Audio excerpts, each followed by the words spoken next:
All right, everybody, welcome to another edition of Atheists Having Cocktails with Christians. I'm back again with my good friend, Jimmy P. Brown II from Deliverance. This is his third appearance. Him and Roger are the only two artists I've had on so far for the third time. Kind of like we got to start a club like SNL used to do back in the day. Every time the host would come on, like they hit like the 7 jacket club and like the 12 jacket club, back in the day, Oh, we'll have to do that. You got to like make some shirts or a patch or a jacket or something. Sticker, some sort of cool thing. Some commemorative thing, it'd be cool. Fun. So, welcome again, man. Luckily, glad to be here. Yeah, me and Jimmy got to spend about a month and a half ago. I was out in Vegas and got to spend some time with Jimmy face to face. We hit one of my favorite bars in Vegas, the Golden Tiki. Had a great time there. Great place, good food, good appetizers, great drinks. It was wonderful. Yeah. And then the next day we went and hit the casino where his wife works and got some good food and quite a bit of drinks and had a good time. It was fun. Yeah, that was a lot of fun actually. Your wife was getting a massage. My wife was working, so it was just me and you. We had a good time gambling and drinking and. You treated me nicely. It was nice. Well, thank you, man. We were going to get together the next day and do something, but man, after that day, I was hurt and I needed a recovery day. It was a day of Gatorades and that next day it was just like, I need a salad. I need some fruit. You know what I mean? I need something healthy to eat. So, but yeah. It was a lot of fun. So thank you for hanging out with me in Vegas when I was there, man. We had a good time. Oh, anytime, man. I always welcome it. It's awesome. Definitely. So what's going on in the world of Jimmy Brown with any new music projects, anything fun coming up? Well, we haven't officially announced, but it's already, cat's out of the bag in a lot of ways, working on a new Deliverance record. Nice. So that's going to be fun. Just right now it's all in the songwriting and, getting all the songs together. Mm-hmm. And then, that's always its own tedious process, as you well know. Mm-hmm. It's a pain. And at the same time, simultaneously working on Novella 3. So, Larry unfortunately had a death in the family, and so we had a couple weeks just to, want to let him take his time. So I'm not pressing him, but I'm working on some novella stuff too. But I took advantage of the time and said, okay, well then I'm just going to work on some Deliverance stuff, and so working on that. You, Manny, Jim, and Larry again. For novella, yes. Okay. Yeah, and then Larry. Deliverance lineup. It'll be Larry, or I'm sorry, Glenn, Jim, and me and Manny. Yeah. Nice. Very cool. Yeah. Very Unless something changes. That otherwise that's what the scheduled plan is. Nice. Yeah, I'm finding it interesting. Of course, I'm sure Larry's going to guest star somewhere. He always finds a way to. Yeah, I bet it's interesting, especially with the situation I'm in right now. A lot of people have heard that I'm helping Roger write the fifth Vengeance Rising record, playing bass. Right. It's been a process last month. With family and my guitar player. His kids got sick for a bit. My kids were sick. I was sick. So right now we're just still kind of the writing stages and just trying to see. And especially Roger goes in tomorrow for a checkup with his doctor. Hopefully he's getting better. Everyone knows that Roger had cancer for the last couple of years. So right. Hopefully this treatment will get him, hopefully with the next few months, back up on his feet, feeling better. That'll be good. Yeah, that'll be good for him. I definitely hear what you're saying when it's tedious and you're like, me and my guitar player wrote a couple things, and we came back to it a couple weeks later, and we're just like, we don't like this. Let's scrap it and maybe save it, or we'll come back to it and start fresh again. So yeah, and that's the way it is. That's the way it goes. You write one good riff, and then it seems like, okay, but whatever else we wrote to accompany it doesn't work. Yeah. So it's a tedious process, man. I mean, sometimes magic happens and boom, it just goes. Yeah. So and in fact, one of the things that kind of always helped was me and Jim. When me and Jim get in a room together, I mean, boom, boom, boom, click, click, click, it flows. So I've got to just make a trip out to Cali, and then he make a trip here, and then that way we're in a room together jamming, because that'll help. That always does help. Yeah. So it's been a weird because just writing, with the way we're doing it, because we don't have a drummer. Our drummer is a gentleman named Chad, who was in the band Himza, which was a metal band. Oh, okay. I think Nuclear Blast for a record or two. Amazing drummer, but it's one of those things where my writing process was always with a full band, where we're like, all right, man, you play something, you play something, we'll kind of figure it, and then, oh man, I like it there, let's add that, or you know what I mean. So it's kind of a weird thing when it's just us two sitting there like, all right, what are we doing? How are we going to start this? And especially when you hear something in your head, you know what it wants to sound like, but you're not hearing everything, and you're like, it's a process. So I know it. I know how it goes. It's been fun. Too many records done like that. In fact, I think the only one that went smooth as silk was the first album, and it was only because we'd been playing those songs forever live.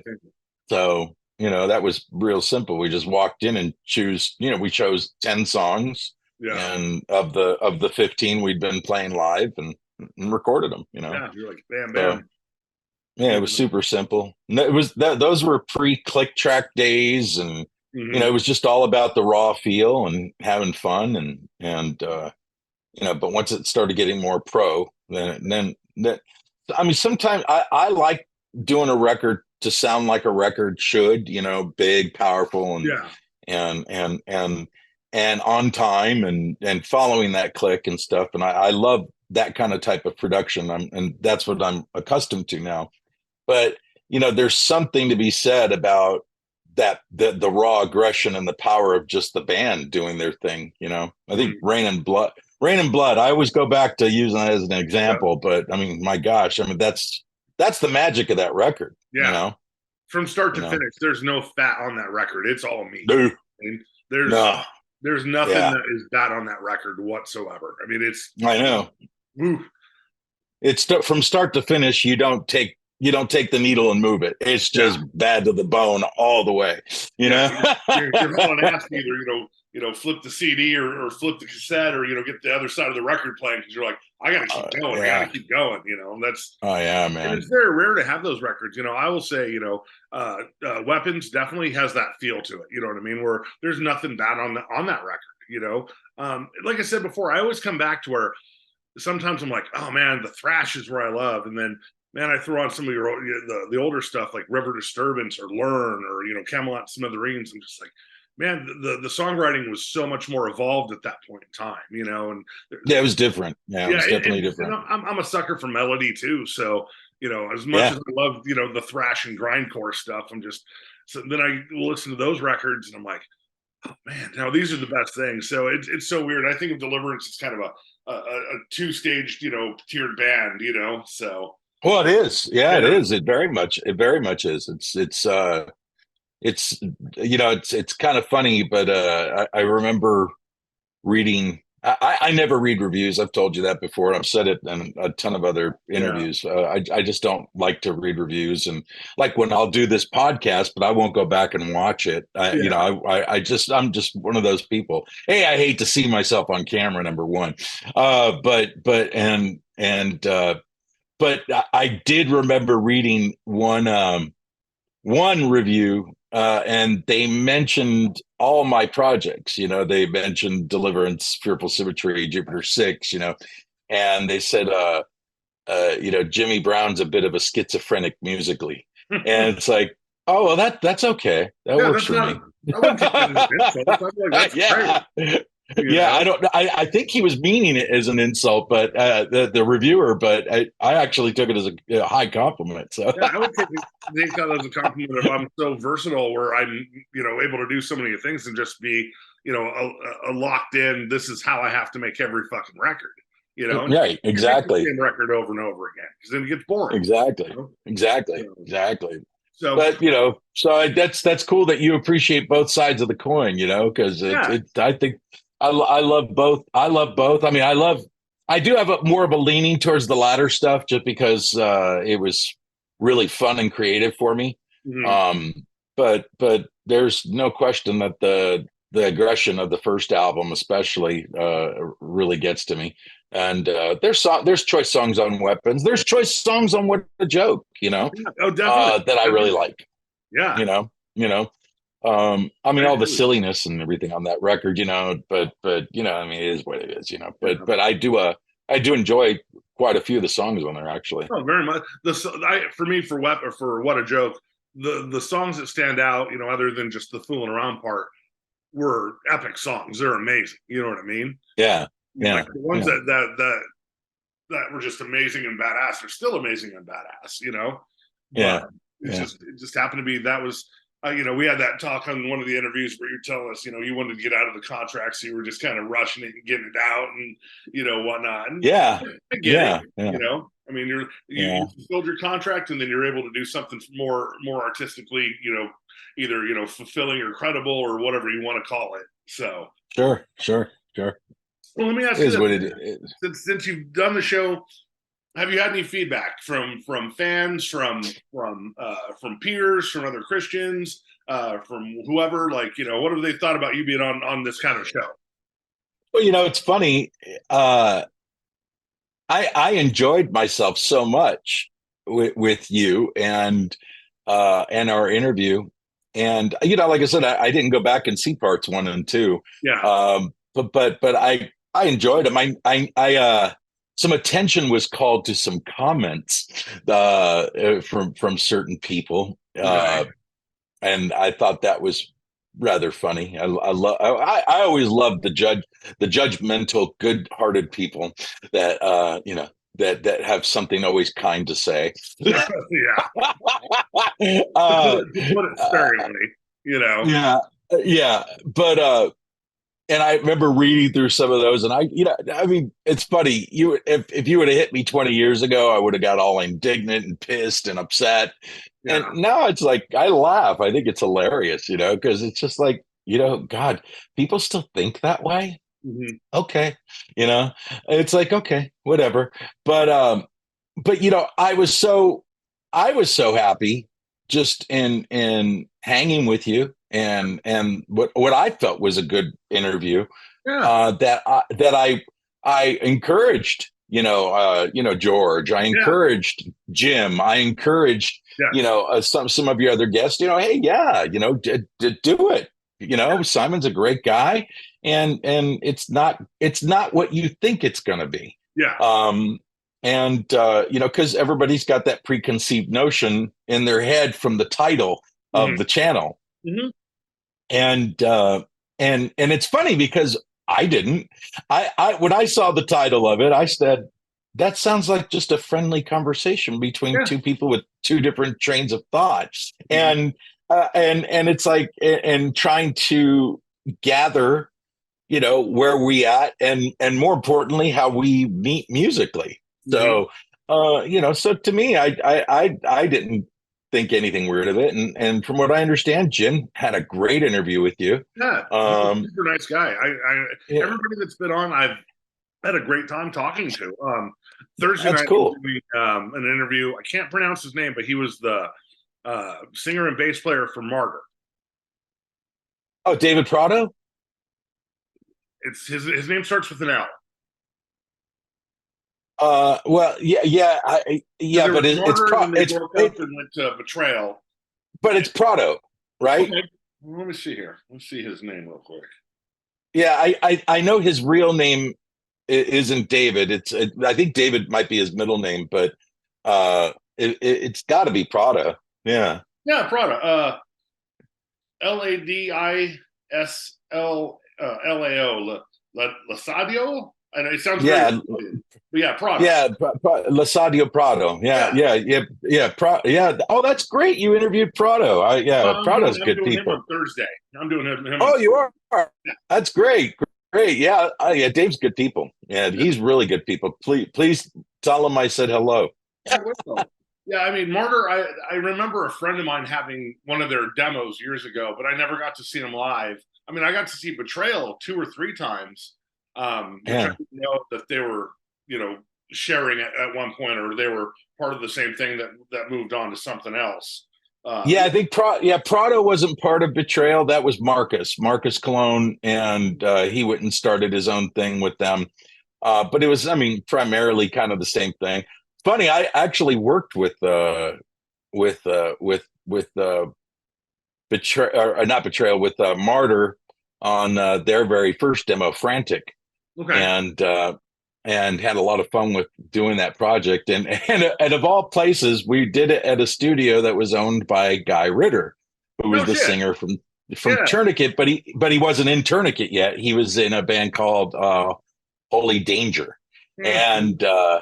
and so we were in his studio, and I got to meet Guy then. I mean, because this is like '89, and yeah, it's so cool, But I just always loved Prado because he just reminded me of a Tom Araya type, kind of looked like a real skinny version of Tom, and he sounded kind of has that cool gruff to his voice, and of course Marcus's classical influenced guitar playing worked real well with what they were doing, but it worked better in Betrayal. And it's funny, I worked on, I sang on a couple of songs of on the Passing album, not the first Betrayal album, Renaissance by Death, but I did do some vocal work on Nice. the Passing album. Yeah, yeah, those guys are great. But yeah, I think Prado's like working with Marcus again. I think they're doing something. So Cool. Yeah, I I mean, guess you'll find out. yeah, You'll I guess. find out Thursday. Yeah, I guess. I mean, I will say, I mean, like, and I'll always have to thank you for, you put out the good word for me, because I mean, I will say it does feel like a lot of these guys are very hesitant about talking to me, and I really wish they would watch the show. You know what I mean? Like, it's Sure, a sure. conversation, even if we are disagreeing on theology and whatnot.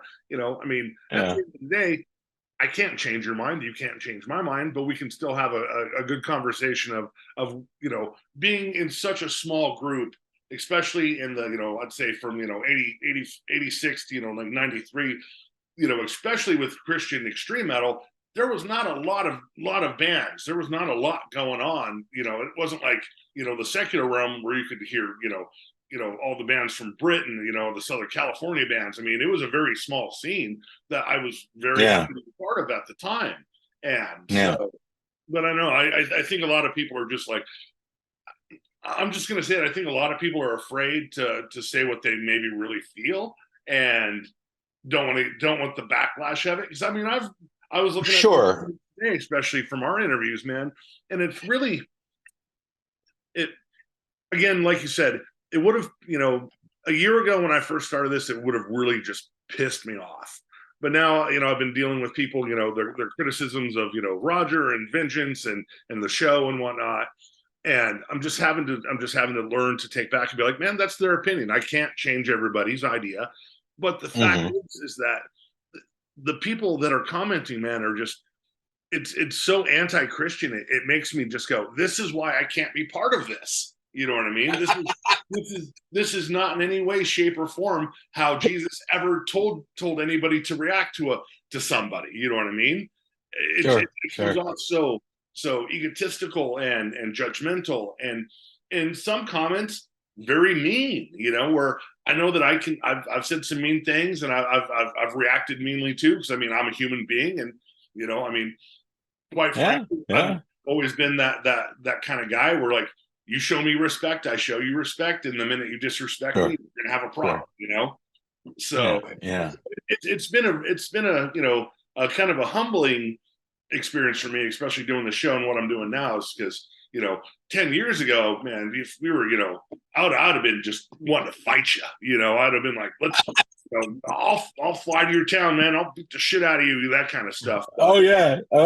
I used to be that way. I was very much that way, actually. So I get it. Yeah, but it's also just so disheartening where, I'm going to read you one, if you don't mind, real quick. Yeah, go ahead. This is the one that this was a guy, his name is Freak of His Flesh. No, Freak of His Leash, I'm sorry, which is such a weird, like, I don't even know what that is, man. Like, what are you, this little weird, like, gimp coming out of the gate or something? I don't know. Yeah, it's a little odd, Yeah. He writes, I love Deliverance, but I find this interview to be sad. It was an encouragement for me as a kid to meet and interact with other Christians who were also cool dudes and played killer music and taught and believed what I believed. Jimmy was one of my heroes and apparently has also left biblical Christianity. If Genesis is not true, then how in the world can I believe that John is true? And if there is no way to know whether or not these books are true, we lose the basis and the hope for redemption through Christ's death on the cross. Sorry. If that's the case, then how am I to believe in anything to do with Christianity? And then later in the interview, Jimmy talks about the song No Time, which he refers to as infantile. Sorry to tell you, Jimmy, but that's what the Bible teaches, and that's what Jesus taught. I will always be a fan, but I think you need to, I will stick to what you and others led me to believe long ago. And okay, that's this gentleman's prerogative. If you want to keep the blinders on, that's fine. But I just don't understand these people that are just so judgmental and say, maybe I need to just, read some things or open up my mind a little bit. Not saying to change your core beliefs, but there's so many other things that you can adapt to a belief structure that makes it better. Yeah. I think, I think I said something to this effect last time we interviewed. Growing up in a multilingual household, there's so much left out in translation or lost in translation. And I think that, early on, from the time I was like 16, 17 years old, I mean, that was the thing I really, really, really wanted to start understanding Greek and Aramaic, Hebrew. And, but as a young kid, you're growing up in church, you go to the Bible bookstore, you buy the Greek lexicon, the Shadley, all this other stuff, right? And you're not necessarily learning, you're still learning it with a very, it's like, put it this way, most Christians will say, oh, I want to learn about Mormonism and what it is they believe. So they'll go to that CRI guy, right? Mm-hmm. And get that Kingdom of the Cults thing. Mm-hmm. And it's like, you can't learn about Mormonism from a guy who's teaching you from a very one-sided pro-Christian type of view, because he's going to just completely and totally denounce everything and try to prove it wrong while he's telling you what they believe or what they are. Exactly. And that goes, bias, you're not going to get truth. You're going to get something. Right. And that's what I started. I think by the time I hit my mid-20s, I just remember saying, I really want to learn Judaism and Hebrew from Jews. Yeah. And started meeting with rabbis and took Hebrew and, from non-Christians, because I wanted it non-biased. Mm-hmm. And when I wanted to learn Hinduism, I wanted to learn from, some people that I knew that were Hindi, and I learned it from them, and they went through their scriptures with me, and Bhagavad Gita, and all these different things. But I was learning from those people so that way I could take that thought. And that's probably what blew me away more than anything, was the fact that, people think of Christianity as being kind of an American religion, and it's not. It's an Eastern religion. Mm-hmm. And in so many ways, Jesus came to reform Judaism, not to start a new religion, right? So and people just don't get it. And so, just like I'll never forget, this is the hilarious part. I did a cover of a Daniel Amos song on my Jupiter 6 album. And what was the cover? It was a song called Through the Speakers from the Alarma album. And I love that song. Okay. And there's a line in there. There's a line in the song that says, maybe one chance to do the best I can or tell you. I can't remember the exact line, but it says, I better tell you, Jesus says he loves you through the speakers. Mm-hmm. So, and I changed it. I said, I'm going to say, I'm going to tell you, Yahweh says he loves you through the speakers. Mm-hmm. I got railed and railed and railed over that. And I mean, by so many reviewers, that, God, he is so ashamed of Jesus that he can't even say Jesus's name. Yeah. And I started thinking to myself, in the first, when I was asked in an interview why I changed it, and I said, well, did I say something wrong? Yeah. And they're like, well, and I'm like, no, did I say something wrong? Mm-hmm. And they said, well, no. And I go, okay, now please pull out your Bible and show me a scripture, any scripture, all the letters in red, where Jesus flat out tells them or us, I love you. Mm-hmm. Don't come up with the no greater love as a man than to lay down his life for his friends. That's the closest you can get. But give me one. But yet we do have, for God so loved the world, mm-hmm. right? Mm-hmm. My Father in heaven loves you. Mm-hmm. So loves his children, my Father in heaven. So who is he referring to? Well, every time that name is mentioned, the word God is just a title. Mm-hmm. In Aramaic and Hebrew, it's very specific. It's Yahweh, mm-hmm. YHWH. Yeah. So to say, I better tell you, Yahweh says he loves you. Yeah. Did I say something wrong? How did you interpret, oh, he's so ashamed of Jesus that he had to change that? I'm like, well, and if I just took a liberty. Yeah. I just took a liberty. And if it's the Holy Trinity, then that would include Jesus, Yahweh, Jesus. I mean, but people just take such offense. And then I remember being part of that Christian metal forum for a while, and I would go to it was one of these boards, message boards, right? Yeah. And people just would attack me, left and right, because I freely admitted I was studying Kabbalah, and they just attacked me and attacked me and attacked me, and it's like, you're ashamed. You're, why are you studying this heretical, and I'm like, do you even know what it is? Do you even understand that this is that one of the oldest Kabbalistic books and manuscripts that predates Christianity, way before, even predates Judaism. Mm-hmm. It's not one of the books of the Zohar, but it is. It's just escaping me at the moment, the name.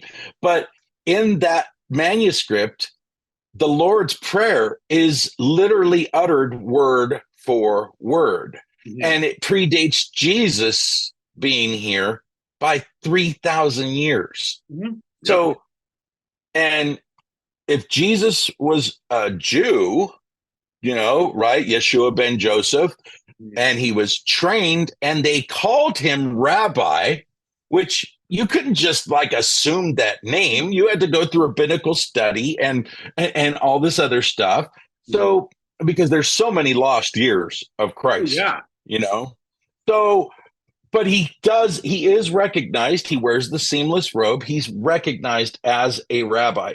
Mm-hmm. So you're going to tell me that when he's quoting that passage from that 3,000-year-old manuscript of the Lord's Prayer, and then he re-utters it. You're going to tell me that that's wrong and that's heretical and it's evil and it's this and it's that? It's like my biggest problem with Christians, and I'm just going to say it right now, my biggest problem with Christians is they don't read or study their own religion. Yep. They won't research, look into it, find the flaw, find the things that do contradict one another, find the two books in the Bible that mirror each other, but yet say very different things because they were written 400 years apart from one another. See, unless you dig, you won't find. Yeah. And that's my problem. They won't do it. They won't do it. They wait to go to church on Sunday, get fed a little message, a little sermonette for Christianettes, and walk away thinking that they are a true believer. And it's like, you know what? You might point to me and say you're not a believer, but you need to point that finger back at yourself, because the fact that you don't know the Aramaic, the Hebrew, all the original languages, and that you deem it as non-consequential, and that you refuse to admit that the man you call master and savior of your life was a rabbi. Okay, in all of that, you have already proven yourself to be a phony, because if you're not willing to accept those things, well, I say his name, Jesus. Jesus is the most powerful name ever. Okay, let's dive into the American name Jesus and where it derives from in the Greek, Jesus, which means son of Zeus, because Jesus was just another god in the pantheon of the Greek religion that Paul adapted Christianity to. So that, his name is Yeshua.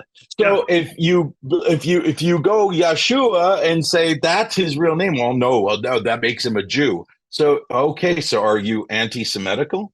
So is that what the problem is here? No. I mean, the problem is they don't know and they're afraid to learn. That's the thing. They don't want to learn. They don't want to learn. Especially if nobody wants it easy. Yeah. And especially if they were to do any of the especially with Hinduism, I think a lot of the New Testament, what Jesus is talking about, is very left-hand path, very Hindu. When he comes back, that's what people don't realize, or people, don't recognize. You have this person that's around, and then, at 12, he's gone until he's 30. Where was he? Yeah. You know what I mean? Yeah. He was probably if he was that smart, he was probably out learning different religions. And especially when, Jesus comes back and he's like, let me show you the way to the Father through me. It's not a direct through him. It's through learning, and through your mind, right, where you're able to get to the consciousness to where you can see God. You through him, you became God, and that's the way I interpret it. I could be wrong, I'm not a scholar in any way, shape, or form, but there's so many Hindu aspects of what Jesus is talking about in the New Testament that it has nothing to do with Judaism. It has to do with a new way, and I think that's where, especially with Hindu, we know being 6,000 years old, Well, we know this. We know that from the historical record, because there is, there's obviously a lot of debate on the books of Josephus, whether a lot of it was forged, that there was forgeries involved, and he's definitely not the most reliable. But there are other historians of the period that do point to cats like Joseph of Arimathea.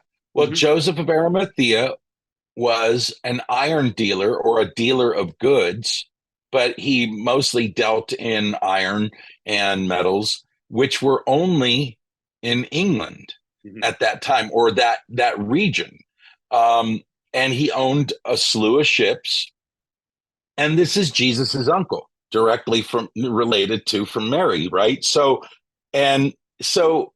what's to say that from 12 years old on, he might have been stuffed into rabbinical school, but what if he went on travels with his uncle and got to go to all these faraway lands? Because, again, remember, they weren't coming to America, and who knows, maybe they did, but we do know that if he did travel with his uncle, it's kind of all like assumed because we don't have an actual account. But Really? you got like a lot of the druid stuff that's very, very spiritual and that follows that same path, Then you have a lot of the there's Greek stuff that was, very, very, moved on to the Christianity. You know what I mean? You have right. so much Hey, of the Greek influence in Christianity. there's no question. In other words, there's so much there to learn. And what drives me crazy is the person that is just willing to, like I said, on Sundays, take their little sermonette for Christianettes and read their study Bible and read that one passage and whatever. I mean, I hate saying this. I always give this as an example, but it's the truth. I had a PK in my band in Deliverance play guitar for me, and he was a PK and had gone through all sorts of Bible schools and all this Yep. other stuff and everything else. And we got into a little argument or anything, and part of it was because I said Jesus called a woman a dog, and he got so indignant and pissed and said I was speaking heresy and I need to be careful because I'm blaspheming the Holy Spirit. And I'm like, dude, you're a PK. Your dad is a pastor of a giant church, and you don't know this basic story of Jesus, not like passively, like, referring to something. He just flat out said, why should I do anything for a dog? Yeah. Period. The end. Why should I do anything for a dog? And her response was what caused it to be so amazing, because she said, well, even the dogs get the crumbs that fall off the table, master. And he said, I've never found faith like this in Israel. Go, whatever you need, you got it. Your servant's healed, your daughter's healed, whatever the deal was. But the whole point is he did start off by referring to her in a very Jewish, a very misogynistic way, by referring to this woman who was not Jewish as a dog. You know what my biggest beef and issue, I have no problems with people who say, I believe what I believe. Yeah. And you know what? You're where you're at, and that's where your path is. Okay. Yeah. And I want to say this too. It's okay to be dogmatic in your belief and in your belief system. It really truly is. But just like I tell anybody who's like a musician who's kind of egotistical in their talent, you better be able to back it up. Yeah. In other words, if you got an ego about it, cool. That whatever, that's part of it. But be able to back it up, because if you suck, well, then, you failed. So, well, and if you don't know what you're talking about, and this is where, when I was doing my interviews with Roger, he always wanted me to put up links to Dawkins and to Hitchens and to other people. And finally, we had the conversation where I'm like, dude, I'm not doing that on the show anymore.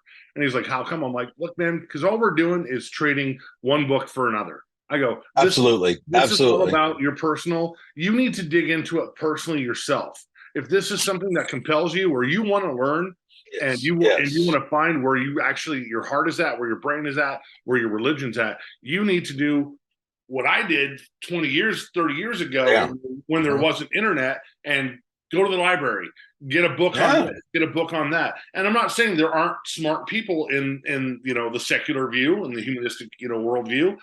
Of course. There are. And I'm not saying there's not even smart people that are in the Christian view that have PhDs and whatnot. But of course. That is that you're always taking that PhD trying to prove something that cannot be proven. Right. When me and Jim were having the conversation, he was talking about an issue where he was having panic attacks and whatnot. And we were having a talk about therapists. And we definitely have a disagreement where, I don't believe there can be a true Christian therapist, because they're always going to try and slide the God angle into the therapy other than just what's going to be best for you. Sure. If thoughts and prayers worked, we wouldn't need therapy. We wouldn't need doctors. We wouldn't need medicine. We wouldn't need these things, because God would have our best interest at heart. So but that's where I was telling Roger, I'm like, look, man, like we got to reach people in not a dogmatic way, like you're saying, where, listen to these people now because they're the smartest. Man, figure out that journey in your heart yourself. And if it leads you somewhere where maybe you didn't expect it to take you, then that's the journey that, man, at some point in your life, you're going to have to sit down once you've done the research, or just open your mind a little bit and say, okay, it might not push you to full on atheism, but at least it might push you to something where, man, I need to ask more questions other than just being spoon fed. Right. And that's kind of, like I said, I have no issue with what anybody, because I don't try to force anybody to believe any certain way. All you could do is, if you're asked, present what you know, present what you feel, present what you've studied, present what you believe. But I do have a problem with people of any religion, of any belief system, that just try to force feed you what they've been force fed, but then have absolutely no substance to what they believe. Exactly. So you just need to dig deep. And for those people that love to leave those comments and all that other stuff, actually, that was a nice comment. Even though he says, he feels I've fallen by the wayside or whatever it is, but he says I remain a fan. Yeah. Okay, good for you. I mean, and I'm glad, and I'm actually thankful to that guy for remaining a fan, regardless of the fact that we have differing belief systems.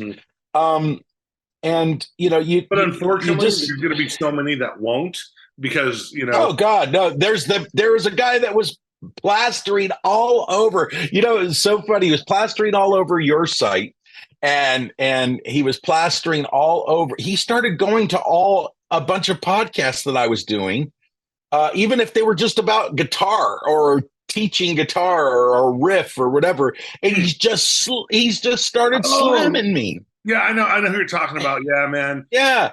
And he went to another one. I did a great interview with these great guys from Area 312, and loved the podcast. I had a great time with those two fellas, and this guy just started railing me. I mean, and so one of the podcast guys just said, instead of like just railing on him, why don't you just pray for him if you think he's wrong? I mean, because you're just railing and taking on this crusade of trying to take me down. Because you're not doing anybody good. Or it's this very egotistical, or they're trying to prove, one, you're wrong, that they're right, and they have this mission to save you. You know what I mean? Yeah. Bring you back into the fold. I mean, I've gotten a lot of people responding like, "Man, all you atheists are just angry." I'm like, there's been points on the show where I've been a little pissed off over some things, and maybe I get a little drunk sometimes and get a little pissed. And that's honestly something on the show I'm really working on, where it's like, look, man, my personal views can be whatever, but I want to remain, cordial with with whoever I'm talking to. And there's a couple of people that have gotten under my skin, but sure. But it's like, I'm not your project to fix.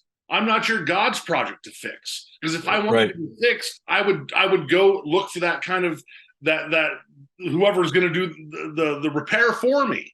I don't need you people saying that whether you like my views or whatnot. I'm a pretty nice fucking guy. You know what I mean? You are. You're great. You're a great dude. I'm human. You catch me in a day where I'm having a bad day, you're going to get a bad reaction. But it's just all atheists are just these bitter, hateful. I'm like, how am I bitter and hateful when I'm listening to you guys rail on me and other people that I think that are my friends, and judging me and condemning me, and then also in your little soft spot of the heart saying, "But I'm going to pray for you." You're not coming at me in a way of true any kind of empathy. All you're trying to do is prove me wrong and put me back to my. That's what cracks me up, is that I'll be praying for you. That's just the biggest cliche and And like I mentioned, I think I mentioned this on your podcast, or I've mentioned it on other ones for sure. My favorite is the ones that, do you have any prayer requests? And they want to know specific. And Yeah. it's like, well, if I'm already praying, and that's fine. You want to come into agreement with me, great, but you don't need to know the specifics because God knows, right? Yeah. So at least according to your theology. So you don't need to know crap, Yeah. There are but, personal things that maybe I don't want out in the public where I'm just saying, hey, I might be going through time, but as a brother in Christ, send me some prayers. Just be like, whatever's going on with homeboy, yeah, whatever. Yeah, you don't need, but the Christians want the dirt. They want to know, what are you praying for? Oh, of course. What's going on? What's happening? Exactly. And then that and way, I think that's they're just looking for fuel. For crap, and that's why it's hard to trust anybody. Yeah. But here, I will say this to the people that talk about angry atheists. I have a very dear friend. I have a very, very, very, very dear friend, who hasn't come right out as an atheist, but from all their speech and the way they feel, and again, raised in church, the whole shebang.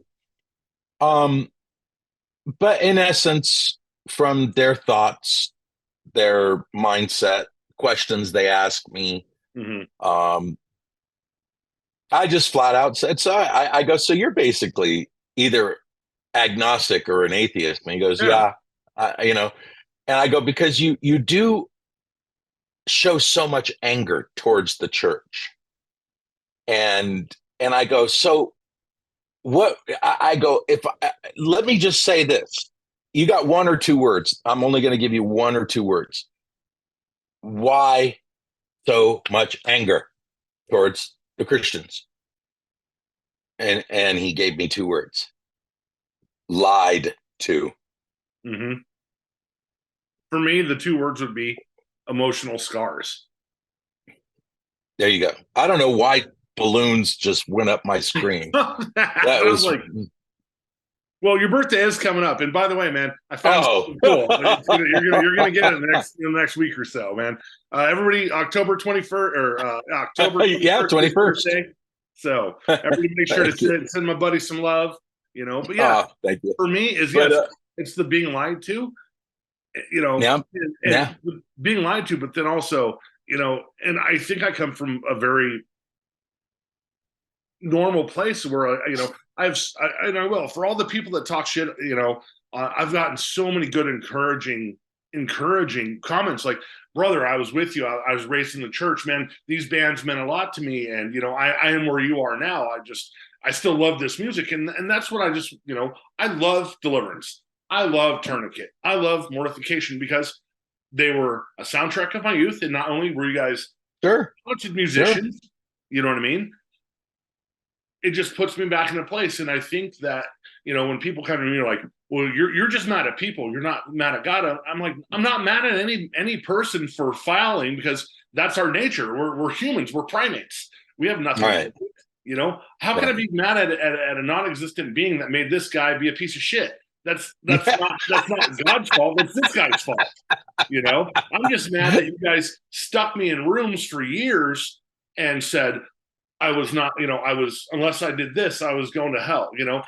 I saw some an African gentleman from Africa, and I can't remember his name, but I was watching something, and I caught it for like 5 minutes, and he said the best thing I'd never really thought of.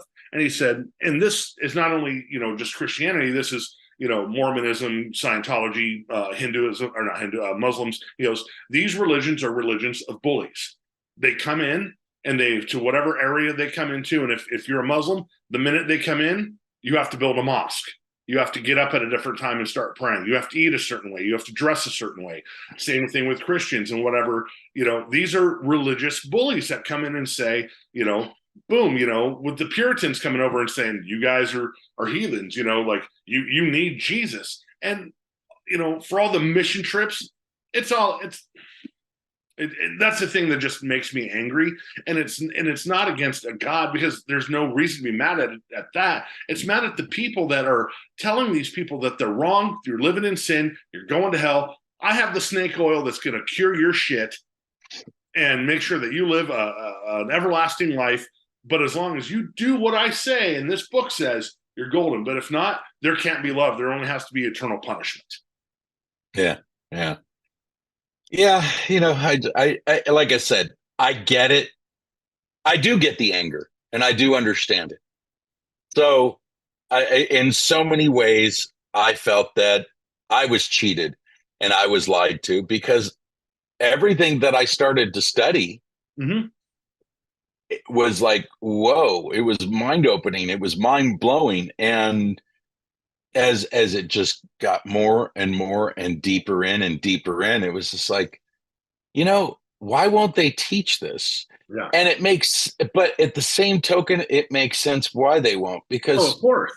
most people wouldn't subscribe to it. They'd We be just turned off. Yeah, we just had Columbus yesterday, which is a different Indigenous Day or whatever they're calling now, which is fine. But I mean, even the lies they taught us in school that were non-religious. Christopher Columbus Sure. was this historic that found America, and he wasn't. You know what I mean? And me and my wife are getting ready to go to Jamaica next month for a week, and we've been there before. And when they talk about Columbus, man, it is not a nice fucking story they tell. Oh yeah. Hey, Columbus. Oh yeah. So I mean, that's the thing. So many lies that we're taught to in school, and then even more so in church. You're like, can't anybody just be fucking honest and be straight and tell me the fucking truth? How long are you going to Jamaica for? 1 week. Dude, go to Appleton Estates, take the tour. It's so awesome. Okay, yeah, it's about 40 minutes from where we are, but it's something we can sign up for. It's so worth it. Okay. And it's so worth it. I'm just telling you, it's worth it. It just got to do it. Got to do it. That. I will say like normal rum's not that great. There's the 15-year and 12-year. Good stuff. Oh, you'll taste a 50-year on that tour. Ooh. Yeah. Knock your socks off. And you'll also they have the pure cane, and you actually take pieces of the cane itself and suck on it, and it's great. It just shows you all sorts of. It's so cool, dude. It's just a great tour. Yeah, we were, me and my wife were talking about because I mean, we've been to Jamaica. This will be our 4th time to Jamaica, and so we were like, so we were talking about that about a month ago, but we hadn't made plans. But now, all right, man, I'm going to do it. I'm going to hit I'm a rum guy, so might as well. Yeah, man, I wish I was going with you. Oh, I love Jamaica. Love it. So much fun, It is cool there. It's so nice, but and this is the one thing, Jimmy, that I'm going to say, man, that like out of and all my guests have been awesome. I'm not saying anything against anybody, but man, the refreshing attitude of honesty, where you're saying I can still be a Christian and have a doubt. I can still love God or even love Jesus and still say, but some things don't make sense. But it doesn't matter if they don't make sense as long as there's the love, as long as there's the people that are treating me the way I want to be treated, that Jesus would want you to be treated or you to treat other people, Well, that's the part that makes no sense to me is, again, all these people, the way they react and they act, it's like so anti-scriptural and anti what Jesus would do, but yet they feel indignant enough to feel like, oh, I'm doing the right thing. Yeah. It's like, no, you're not, but okay, good for you. Well, I posted to somebody one time, they said something, and I was having a day, and I was like, I go, the problem is, guys, I go, you guys just keep giving me the same fucking rhetoric. Say something real, give me something with meat on it to where we can talk, or you can change my mind, or you can, just the same old, well, you're going to hell. We're praying for you to get back in the fold. You're misguided. You don't know what Christianity is. I'm sorry. I think these people don't realize that from birth until, my late teens, I was in church reading, studying. That was my goal at 13, 14 was I wanted to play Christian metal and be a youth pastor. That was my goal. And, church group and reading and studying and trying to really know what the scripture said. But what the fuck are you going to know at 14 years old when everything is so either, it's not cohesive. And so you have no life experience. So how are you going to be able to take the magnitude of salvation, damnation, eternal life, all these things at 14 when you don't even know how to drive a fucking car? You have raging hormones. All your body's telling you to do is man, I just want that. You know what I mean?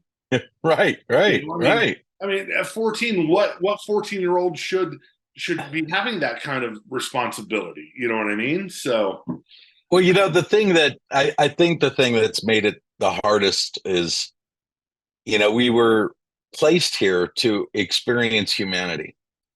And in Kabbalah, that's God is experiencing humanity through us. Mm-hmm. And that means the flaw and the good. So, it's so sad when they make you feel unnatural mm-hmm. for having natural mm-hmm. feelings, natural thoughts. Yep. And yet you're condemned. I'll summarize it all up into this. The Deliverance album, As Above, So Below, there's a song on here called Enlightened. Mm-hmm. And the last verse of the song says, I hear and see your point of view and understand the arguments clear. I don't want to end our talk with a fist of rage or a sighing tear. So let it be written, so let it be done. You have your views, I have mine. No sense to argue anymore because at least we can all agree we're part of mankind. Yeah. Do you think that's kind of the way it is, man? That's the way I am. But do you think maybe a lot of your fans, maybe, I'm not saying aren't smart, but maybe aren't open to the interpretation?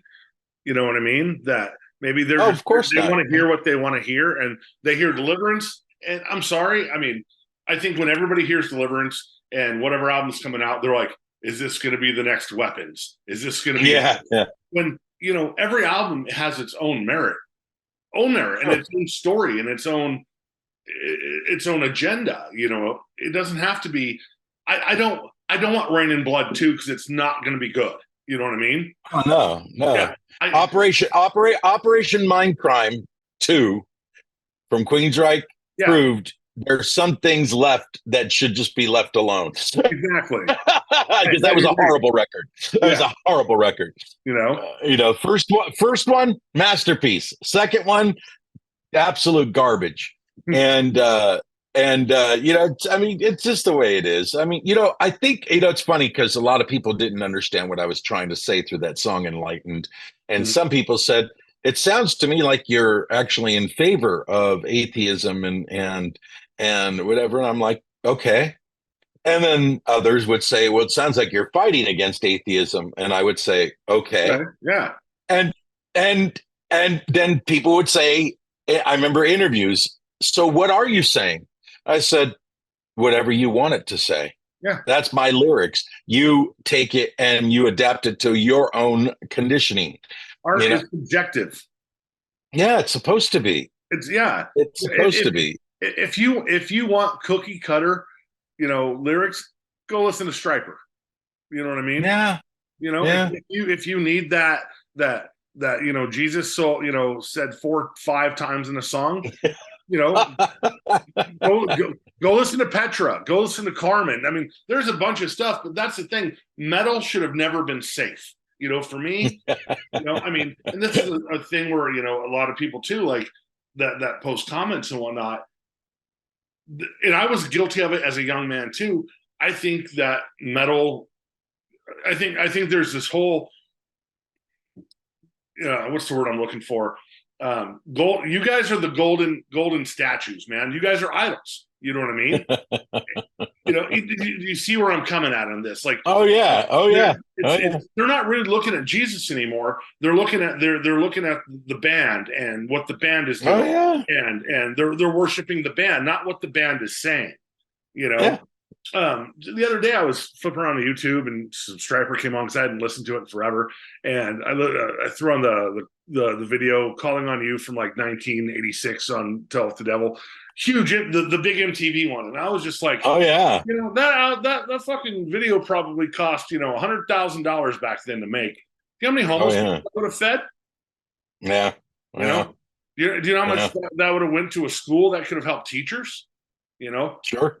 but so and I'm totally guilty of it myself. When I was a kid, it was, yes, I love Jesus, but you guys were kind of more important than Jesus because you guys at least were speaking to me in a language that I really understood.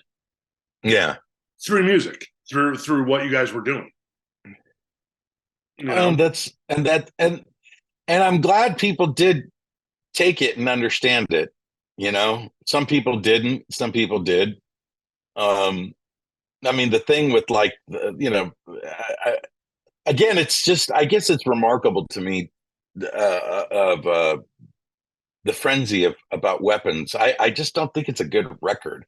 I think there's things about it that are cool, but it wasn't even our best selling record. Stay of Execution outsold it, but you know, people, what it was is it got on MTV, so it got a lot of notoriety. No, I'll disagree with and you, man. That record hit because kids that wanted speed metal and thrash, we had very little options, and that album is fucking amazing. That's true. That's true. You know what I mean? There were, I mean, like I said, there was Barren Cross, Neon Cross, Next Sinner, and all these, right. Good and Sacred Warrior, and all these bands that are talented, and those were the gateways and the stripers. But for the kids that wanted metal, was you guys. It was Vince. And that's cool. And and for that, I give it props. But like, it's still a good fucking record. Thank you. I will say Weapons is not my favorite song. My two favorite songs are Slay the Wicked and Flesh and Blood. Those two are fucking jammers, dude. I would put those up against any Slayer or Metallica song, no doubt. I don't know how Slay the Wicked would fare against Slayer, but I definitely agree with you on Flesh and Blood. That's a great song. But I will say this. The whole record is based on the Peretti books, This Present Darkness and Piercing the Darkness, and which is all centered around spiritual warfare. And some people got it, most people didn't. Yeah. But again, I took influence from novels. They're two novels. Yeah. They're not, this is dogmatically from God to the people. Mm-hmm. These were two novels that the great author Frank Peretti wrote. Yeah. And that whole album is based on those two books. But again, as a 14-year-old kid who's a Christian who is taking it as literal, who had never read the books, who didn't know, it was like these guys are telling me some biblical truth that I need to be part of this battle. And I'm sure. That's a bad or bad thing on your guys' part because that's where you were at your place in time when that right. Exactly. It's just as we get older, we have to evolve. We cannot stay in the mindset of when we were, baptized at 5 or accepted Jesus at 10 because, our minds and our experiences change and shape who we are. So therefore, there's nothing wrong with going back and saying, all right, man, I need to dust this book off and maybe some other books. And let's just do some reading and see where this journey takes us. Yeah. Yeah. And I just wish people understood what it was they said they believed. Yeah. Yeah. That's all. No, I hear you, man. Dude, for me, this channel is probably, and what you're doing with your interviews is forging new ground, man. And I mean, I think it's great. So I told you, I'll be on as many times as you want me to. Man. And like I said, man, I mean, I can never say thank you enough for, helping me be a catalyst for, guys coming on the show that might, have been, very standoffish against me. And I'm sure there probably will be a guest at some point where we might just, get butt head each other and just be like, all right, you know what I mean? But I think that, if people really watch the show and see where I'm coming from, you're fine to believe whatever you believe. The only thing I want out of this show is open dialogue, an open mind. And you know what? And if a Christian can give me something that I haven't thought of, or maybe I need to do a rereading, I'm glad to do it. It doesn't mean it's going to change my mind, but at least I'll have a better understanding of where it's coming from. And say, okay, I see why you believe this. I understand now why you want to believe this. Right. I listen to a lot of on the way to work for 15, 20 minutes, Christian radio, talk radio, just because I like to hear what's going on in the world and Christian or not. The only thing that I will say that I am very, very passionate about is keeping, Christianity out of, I mean, it's not going to happen, but church and state, we're supposed to be separate, and I hear these people, out of politics. November's coming up with elections, and they're like, all right, man, we have all these polling places, voting in churches, and I've been to church, where, the pastor's like, you need to vote for this guy. Then you know what, churches, you need to pay your fucking taxes because it's no longer church and state. You gotta, if you're gonna recommend candidates and use your church as a polling station, and as on board for political platform, you don't get to be tax exempt anymore, motherfuckers. Start paying your taxes. Well, I my favorite comment is this is a church or a Christian country. And it's like, my God, all you got to do is go visit Washington, D.C., take a walking tour of all the monuments and everything else. So, I mean, everything that was built by the Freemasons and what they believe. So it was a country built on Freemasons. So that's what this country was, And I will say, I'm an ex-Mason. I was a third-degree Master Mason. My family was a big part of it, and I did it for a few years. And it wasn't for me. I didn't really give a shit about it. It just was a family tradition. My grandfathers were into it. My uncles, and I got to the third rising, and I was like, I'm just hanging out with a bunch of old dudes. You know what I mean? Like old guys. I was like, this sucks. This is boring. I'm sure that if I would have kept with it, there probably would have been some cool secrets I've learned. Motherfuckers, Masons don't mean shit, man. They might have years ago. Still do, but all you got to do is read Albert Pike's stuff, man. You'll see exactly what the secrets are. Yeah, it's pretty amazing, actually. Morals and Dogma, dude. It's the hardest book to get, but if you can get it, you'll find out exactly what Freemasonry is about. Exactly. Which I'm not going to spoil it. You guys got to do your own research. I'm not giving you the free. Exactly. That's right. Get out there and do some studying for yourself. Man. That's right. Get a hold of that book yourself and read it. Well, we got like 9 minutes left, bud. How's Larry doing, man? Is he doing okay? Last I talked to him, we went to the memorial service. Not this last Saturday, but the Saturday before, and then this Saturday. They went and they buried him in California. Nice. So, like I said, I'm giving Larry his space. I know he'll reach out when he's ready. Yeah. But he's, when I saw him last and when I talked to him last, which was Friday, he's hanging in. He's hanging in. Good. Yeah, I saw your post with George. He was in town. You guys all went out to dinner, and unfortunately, I was in Vegas. Larry was supposed to maybe come hang out with us and have a few drinks, but just wasn't able to get there. So, Larry, next time I'm in Vegas in January, hopefully you'll get to come out and he will. He will. Good. Yeah, he will. So I'm just going through anything like that is just always going to be hard, especially when it's been your life's work for 15 years taking care of somebody. That's the thing, and that's what's made it so difficult for him. And I understand, Oh yeah. In so many ways, I know people that don't know Larry, and he's pretty misunderstood. That man is a saint. That's all I got to say. Oh, yeah. He's a good man. I said, I've never met Larry. I've never had a conversation with Larry, but other than just a couple, Facebook chats here and there, he seems like a super cool guy. Oh, he's one of the most real and hilarious people that you'll ever meet, because he's just so real that he doesn't care, just everything slips out of him. And what I love is Larry is unapologetically Larry. That's a great way to say it. And I'll say that for you, man. You are unapologetically fucking Jimmy, and I am. I'm that guy.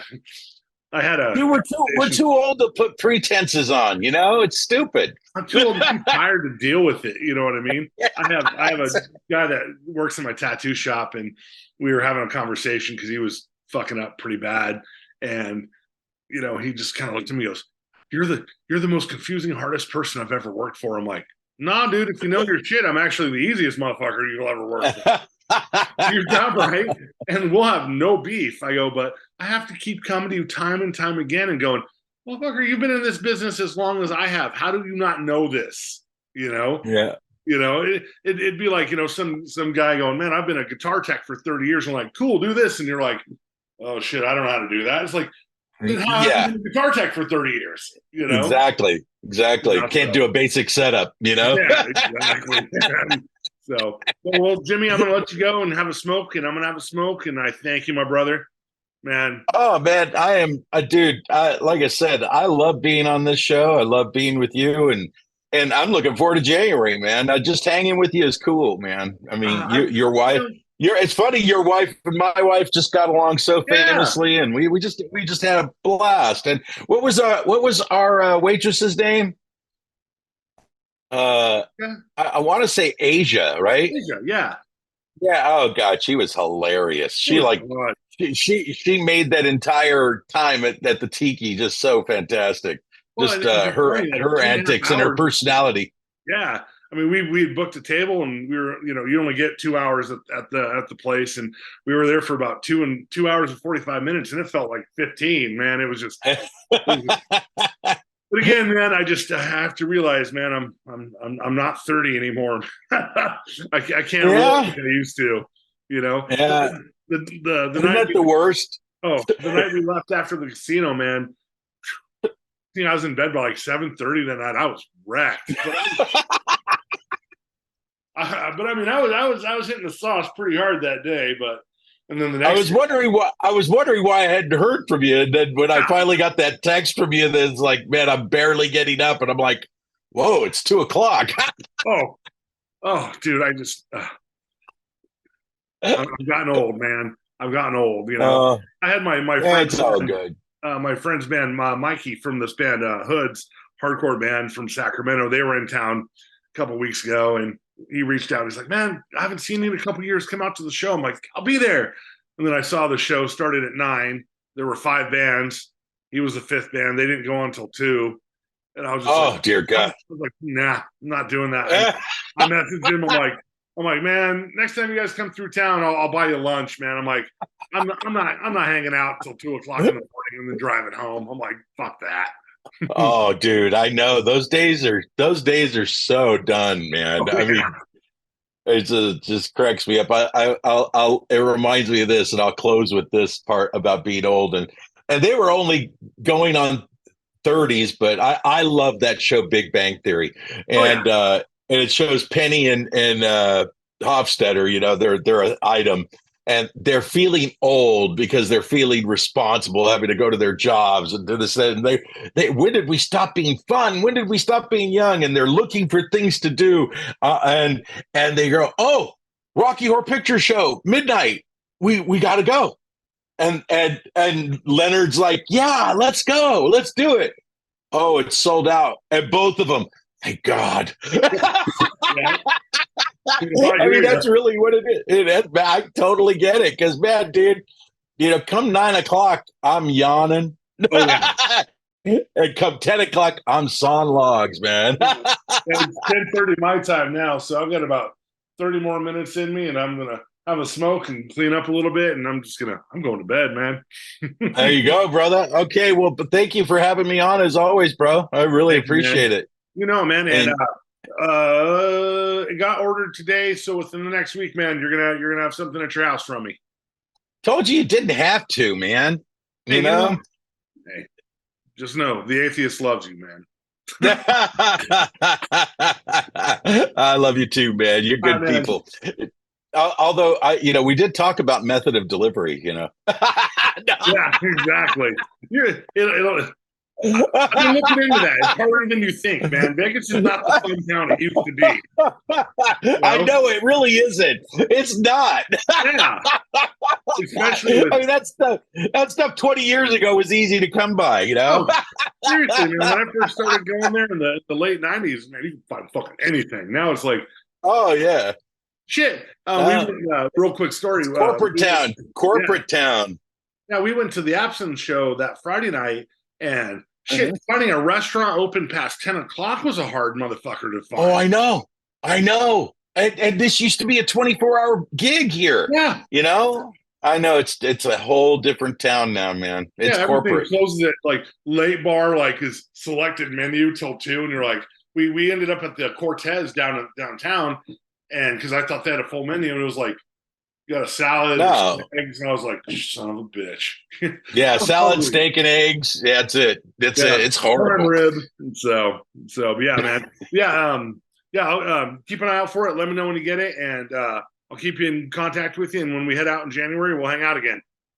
Awesome, bro. Well, we stay in touch, so it's all good. Always, man. So let me know when you get the package. Let me know.